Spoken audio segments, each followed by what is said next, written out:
Hey guys, Game 10 Master Do here, and welcome to part whatever of my Let's Play of SSX Tricky. In this part, we're going to the next track.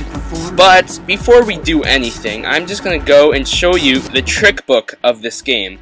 The trick book was, I think, only in SSX Tricky, wasn't in SSX 3 or any of the other games. But basically, the game teaches you how to do tricks if you're not familiar with them. You can only they show you the demos of how to do a trick as I'm showing you right now, but the only way you can actually do them and get like the points for it is if you do it in a real race, which kind of sucks. But if you complete all 5 tricks in a chapter, then you get a new outfit. If you complete every single trick in the trick book, then you get the best board in the game, which is amazing if you're starting the game. But I'm not going to do it just yet because I don't need to. I'll do it later, probably for the final track of the game. But for now, let's look at the third track. At the Elysium Alps, the Lyon-based designer decided to make this year's course look similar at first glance, but very different once you're riding. Some improvements will be obvious, but others will require a keen eye.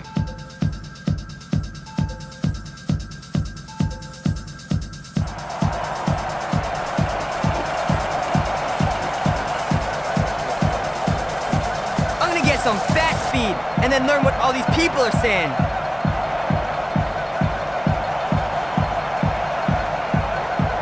Okay, here we go. The longest track in the game. Literally, you could go as fast as you can with the best board and the highest speed stat.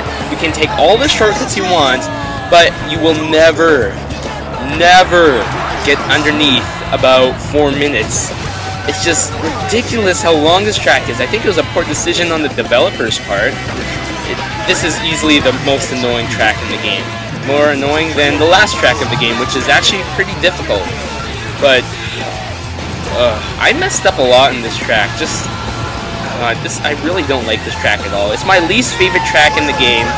Second least favorite being Snow Dream because it's so unique. But so yeah, I hate this track. So let's just get into the game.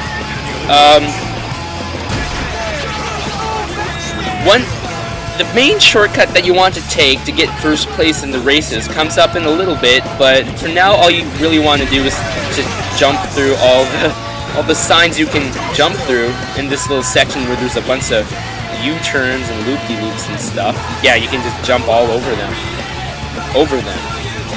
But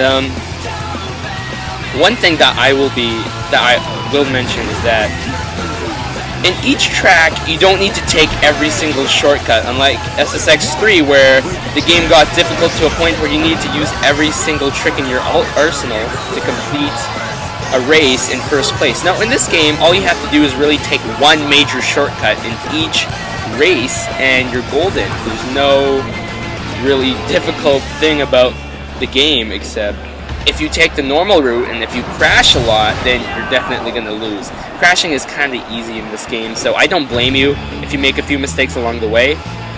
But like I said, all you need to do is take at least one major shortcut in each race to beat the race. In Garibaldi, it was that big, huge jump that was like a U-turn. It's hard to describe. It was near the end of the track, but if you do that jump, then you just go from 6th to 1st easily. This is the shortcut I'm showing you here, where I'm jumping over a large chasm and skipping a lot of the track. If I was on the lower route, I would have to take like a bunch of turns that were really narrow, and I'd be crashing a lot and hitting the walls. And there's ice down there. I'll show you in a second because I failed this jump. And then I have to reset myself, and I end up on the lower route. You can see there's ice, making it difficult to turn. But if you don't complete the turn, you get stuck in thick snow, slowing you down to about 1 kilometer per second. But yeah, if you take the higher route, then you're definitely going to be in first place for the rest of the race. Yeah, that's the major shortcut. In Snow Dream, it was that shortcut at the end where you jump over the fence and then you get this huge leap and then you take yet another higher route on the track. Oh, here I fail a shortcut instead of going through the advertisement board. I hit the pole, but yeah. So another thing you might not notice in this game is if you take the higher route, most of the time it's a shortcut, which is very similar to the Sonic series, especially Sonic Generations and Sonic Unleashed and all those games. So I can imagine actually Sonic running along these tracks and you actually having to traverse. These would actually be pretty good Sonic levels, considering how much you have to drift and turn. Well, drift, saying that there's a drift ability in Sonic Unleashed and Sonic Generations. But yeah, I could totally imagine Sonic running through these levels.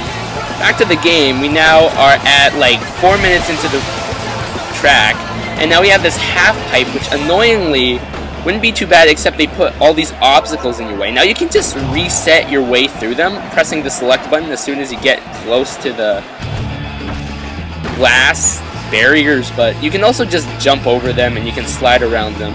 They're really an annoyance, and I think the only way... the creators just put it there so that you have a challenge in the race events, because in the freestyle event, they're not there. You can use the half pipe however you want to, but no, in this game you have to find a way around the obstacles. Yay! You can see I'm far away in first, ahead of the pack, and I just failed right there. I got a tricky bonus already, but yeah, that race took 5 minutes, and you have to do that 3 times. Assuming that you don't get first place, then you might want to restart the race all over again. Yeah. No comment. Let's go to the next heat of the race, shall we? Okay, semifinals. Let's go. It's the same stuff all over again.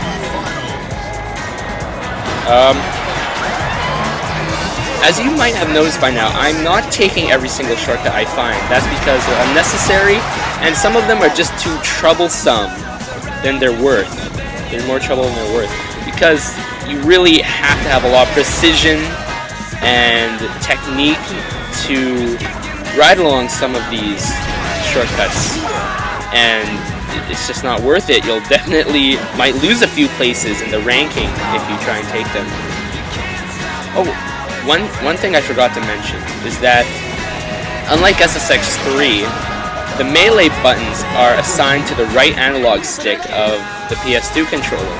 I think they're assigned to the C stick in the GameCube version. Yeah, I just realized that there is a GameCube version of this game. So whatever is the right analog stick of whatever console you're playing, that's the melee button. Meaning that you can melee forwards and backwards, which is nice, and for some reason I reset there.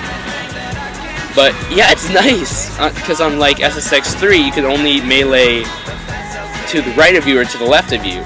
But now you can melee forward and backward, which is nice, but now you don't have the tail press or the nose press, so you cannot combo tricks together. But since there really isn't a combo feature in this game, so to speak, then you don't really need to worry about it.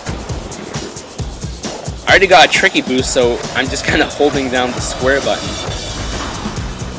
Keep in mind that avoiding jumps is usually the better route to take in the race events, since you spend more time in the air and less on the ground. And here I almost missed the shortcut. I just almost, but I glitched through the wall, and then I kind of appear at the other side. This game is easily the glitchiest game in the series. Like, I'm not sure how SSX 1 was. It was probably glitchy too. But this, oh god, what have they done with this game? First of all, there are so many reset areas that if you get stuck so often that the game just resets you a lot. And then you lose a lot of speed in some spots, and then yeah, it's pretty terrible. So Eddie is actually following the same route as me, or he was, with this upper route, but he fell down, and now I'm in first place. So that just shows you how much of a difference it is if you take one of these upper routes compared to this lower route that I just fell down again. I swear I will show you how to complete those jumps by the end of this track. The end of the track, not the end of the video, because I failed a lot. this video. 3 minutes into the track, and we're really not getting anywhere at all. We're still going though, which is great. Holding down that boost button, I can see that Eddie is actually pretty close behind me. But then here, I take another shortcut, I do believe, right here. No, I missed it. I don't know why I skipped it. But, so yeah. There's nothing really much else to say about this track. So I'll talk about my personal life. Lately, I've been playing Spiral Knights. If you didn't know, Spiral Knights is a free game on Steam, but you don't need Steam to get it. You can just download it off the internet. And it's a simple MMO that has RPG elements combined with hacking and slashing elements. It's like a multiplayer Legend of Zelda, except it's not 4 Sword Adventures. I really like it. I used to not like it because it was really repetitive and annoying and boring, and the stupid energy system limited you to about 10 levels a day. Yeah, there's a system where you're limited to how many levels you can play if you don't pay for the game. So they say it's free to play, but in reality it isn't. So, they've improved that game so much. They had a huge update that it took me 2 hours to download, but when I did download it, it was worth it. It's now more single-player friendly. You get free items by doing quests, which is, I wish they had that in the beginning, because I had to get my items the hard way by buying the recipes to craft with, getting the materials to craft with, crafting the weapon, and then leveling up, because in that game, you don't level up your character, you level up your items. So yeah, it's a good game, and I've been having a lot of fun with it. It's been improved so much. But we're finally at the end of the semifinals. I hope you like this video. Comment, rate, subscribe, check out my other videos, check out my channel, and I'll see you guys next time. Move on to the next event.